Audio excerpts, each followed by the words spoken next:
हम अपने cycling blog पर जा रहे हैं और ये अब निकलते हैं।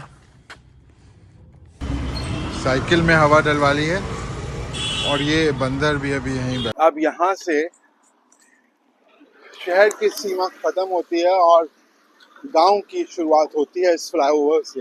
सरसों बोरी है इधर देखिए, और इस साइड में बाग है ये देखिए, और बीच में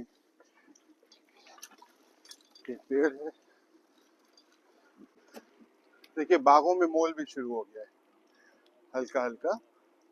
अगर आप देखें ये दशहरी है, दशहरी सबसे पहले निकलती है तो इसलिए उसकी बर्ड बर्स्ट हो चुकी है। इस स्टेज को बर्ड बर्स्ट स्टेज कहते हैं और इसमें फ्लावरिंग होती है फरवरी के एंड तक। तो आप देखते रहिए इस रोड को।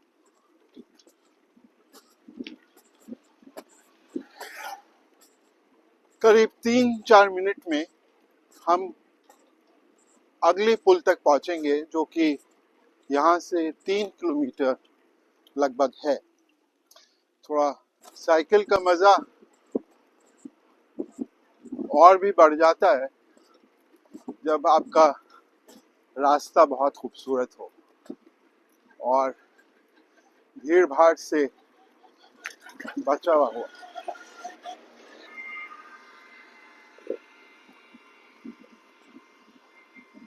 देखिए सरसों खिली हुई है, ये सरसों के खेत हैं और बहुत प्यारी खुशबू इनसे आ रही है। इधर गेहूं बो रहा है, इसको निकलने देता हूँ वरना ये आवाज कैच करता रहेगा। ये देखिए आप इतने व्यू का, ये गेहूं है और अच्छा गेहूं है और अब इतनी हाई यील्डिंग वैरायटीज आ गई हैं कि 10-12 मन गेहूं आराम से होता है, जबकि हरित क्रांति से पहले सिर्फ बहुत मेहनत के बाद 2 मन 3 मन होता था। और ये देखिए ये आलू है, ये जमीन में से आलू निकलता है, ये ऊपर नहीं होता है। लोग जिनको नहीं पता है उनको बताने के लिए मैं बता रहा हूँ कि ये रूट्स में से आलू निकलता है। ये आलू के खेत हैं, ये देखिए ये जो हरा हरा है।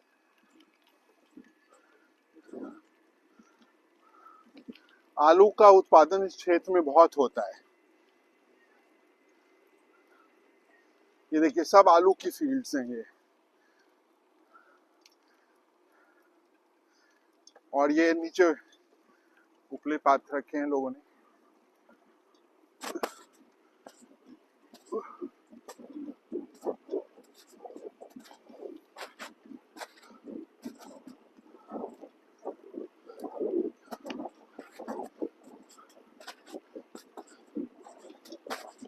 यहाँ गर्मी में मोर बहुत होते हैं,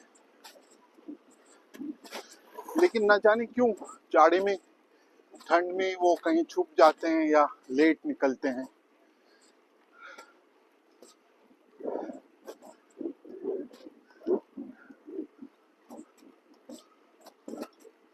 और ये आप देख रहे होंगे सामने, इनके अंदर लोग एक हट नुमा बनाकर मिट्टी से और गोबर से इसके अंदर भूसा इकट्ठा करते हैं। भूसा होता है गेहूं का, वीट जब निकालते हैं तो उसका फॉडर जो बचता है, और वो जो है जानवरों को, भैंस को और इन सब को दूध के लिए खिलाया जाता है।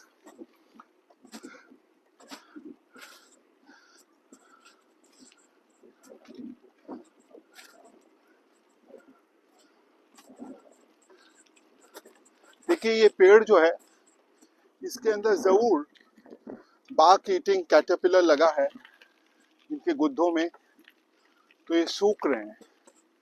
अगर ध्यान देते और इसके अंदर क्लोरोफाइरिफॉस वगैरह लगा देते तो वो पेड़ कई डांडी वो शाख बच सकती थी। बार्क ईटिंग कैटरपिलर जो है वो बहुत ही नुकसानदेह है, पूरे पेड़ को खा जाता है। वो दरअसल दिखता तो है नहीं और बाग के अंदर घुसकर चारों तरफ एक फरोश सी बना देता है और उसकी पहचान सिर्फ इससे होती है कि जो वो खाता है उसे निकालता है। तो किसान जब भी अपने बाग में घूमे तो इसको जरूर देखें कि उसने कुछ निकाल रखा है कि नहीं।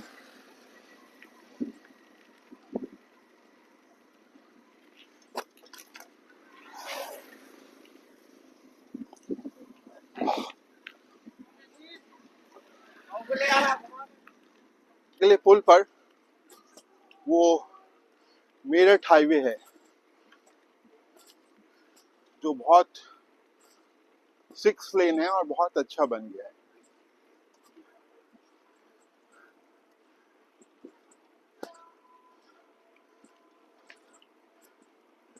अब देखें किसानों ने फेंस लगा रखी हैं चारों तरफ, तो ये दर्शाता है कि यहाँ पर नीलगाय या आवारा पशु आते होंगे जो किसानों की फसल को हर्ट करते होंगे, खाते होंगे। तो उन्होंने अपनी उसके बचाव के लिए वो फेंसेस लगा रखी हैं।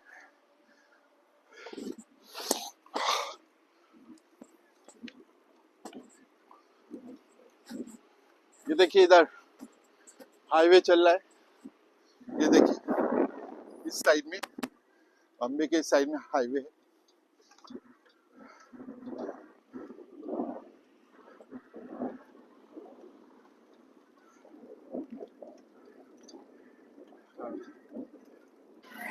तब चलाता था और उसके बाद अब चलाई है। तो ये बताता है कि कोई भी चीज मतलब 20-30 साल बाद आप भूलते नहीं है, वो आपकी मेमोरी में रह जाती है और फिर आप उसे स्टार्ट करेंगे तो थोड़े से टाइम में आप उसको सीख सकते हैं। ये और यहाँ एक रिसोर्ट भी है, होटल भी है जहाँ लोग आकर ठहरते हैं और इसके इस तरफ ताजपुर है। अगर आप मैं जाऊंगा उधर से ताजपुर वाले रोड से,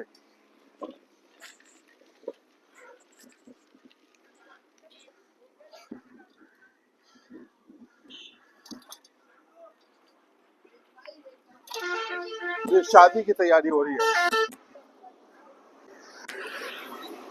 कांचीद्वीप रिसोर्ट में। शाम को कोई शादी है उसके लिए ये सजा हुआ है।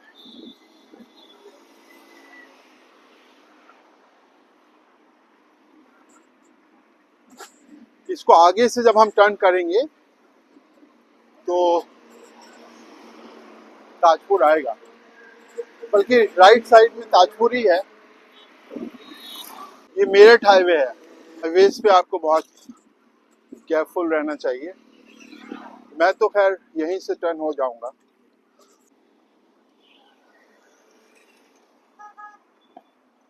यहाँ से 50-100 मीटर की डिस्टेंस पर ताजपुर गांव के लिए आप मुड़ जाते हैं।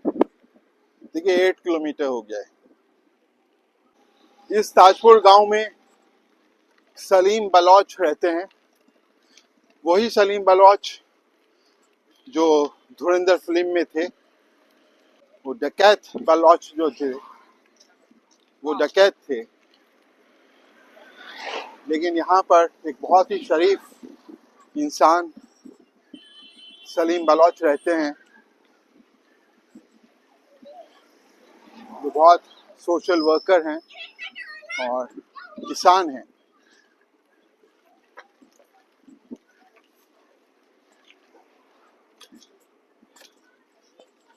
ये देखिए ये ट्रैक इधर रेलवे का है जिसको गवर्नमेंट बंद कर रही है ताकि गांव से कोई बकरी जानवर इधर ना पार करे। साइकिलिंग अगर घुटनों के लिए कोई सबसे अच्छी एक्सरसाइज है तो आप जानते हैं क्या है? वो साइकिलिंग है।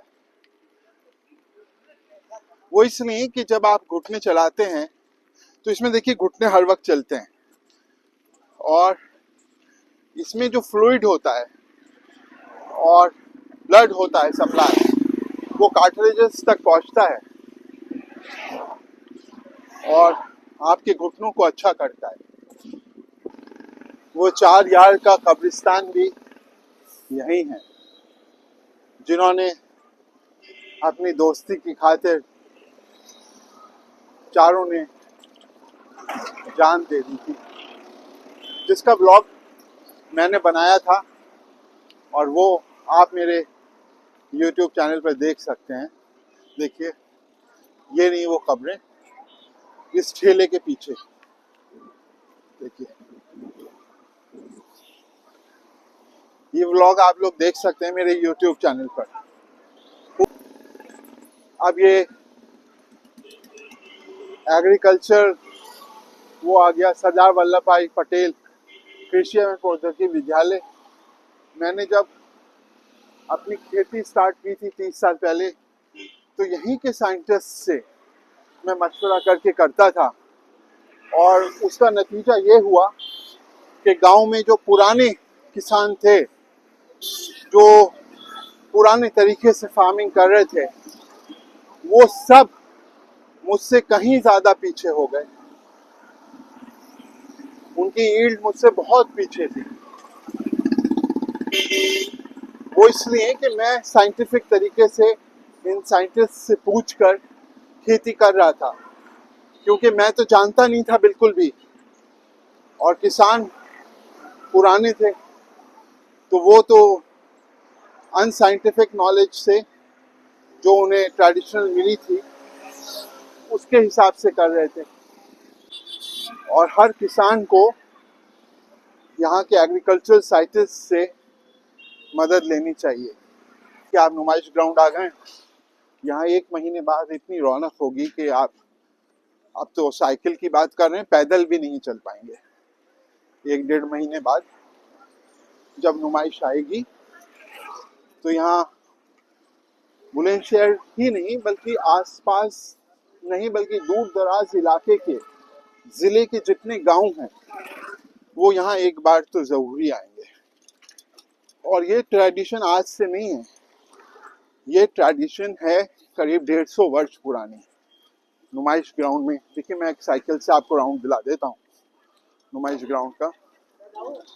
देखिए, ये गेट है, ये इसको बीच में बोलते हैं गुम्बद। अभी तो ये ऐसे ही है, लेकिन बहुत रौनक होती है। ये देखिए, ये गुम्बद है और इस गुम्बद से चारों तरफ जो है दुकानें हैं ये, और ये करीब 2 करोड़ या 2.5 करोड़ में इसका ठेका छूटता है गवर्नमेंट से कॉन्ट्रैक्टर को, और फिर वो दुकानदारों को जो पूरे यूपी के होते हैं उन्हें लीज करता है। तो पूरे यूपी और भी जगहों के, और यहाँ पर शॉप्स लगती हैं, हजारों शॉप्स। और इधर दूसरी साइड रंगारंग कार्यक्रम भी होते हैं, मनोरंजन होते हैं, झूले होते हैं, जो शायद बच्चों के लिए और महिलाएं बहुत एंजॉय करती हैं उनको।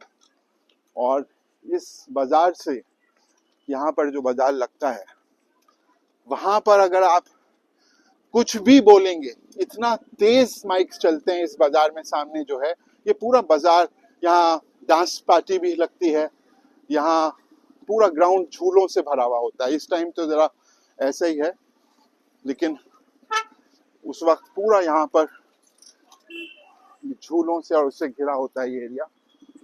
और इधर होटल्स लगते हैं, नज़ीर होटल और कौन कौन से, करीम होटल, और जो मेरठ के मशहूर हैं।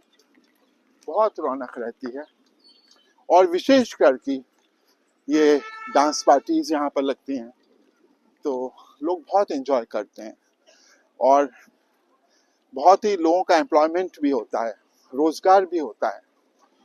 तो ये एक तरह से और रेवेन्यू भी गवर्नमेंट को जनरेट होता है। एम्प्लॉयमेंट भी बहुत ज़रूरी है लाइफ में, चाहे वो अमीर हो गरीब हो, हर इंसान के लिए जो है। एक बार आप लोग ज़रूर नुमाइश देखिए। आप बुलंदशहर आन के मार्च में देख सकते हैं, या अलीगढ़ जाकर आप देख सकते हैं, या फिर उसके बाद मेरठ जा सकते हैं। लेकिन जो चीज़ें आपने कहीं नहीं देखी होंगी, कहीं नहीं देखी होंगी आपने, मैं कह सकता हूँ चढ़तियाँ, वो आप यहाँ देख सकते हैं, इन नुमाइश में देख सकते हैं। और ये आज से नहीं लग रही है, 150 साल से लग रही है। जो यहाँ का फोक आर्ट है, डांस है, झूले हैं, ये सब चीज़ यहाँ आपको रंगारंग कार्यक्रम शॉप्स जो सब मिलेंगी। चलिए, आप लोग मेरे चैनल को सब्सक्राइब कीजिए, लाइक कीजिए। और अब हम देखिए करीब 15.5 किलोमीटर ये दिखा रहा है। हालांकि थोड़ा बीच में बंद हो गया था, तो 16 ही हो जाएगा घर पहुंचते पहुंचते। ये देखिए 15 किलोमीटर हो गया है, 15.5। तो इसी के साथ मेरा ब्लॉग खत्म होता है। अब आप लोग मुझे लाइक कीजिए, सब्सक्राइब कीजिए और मेरे ब्लॉग्स को देखते रहिए।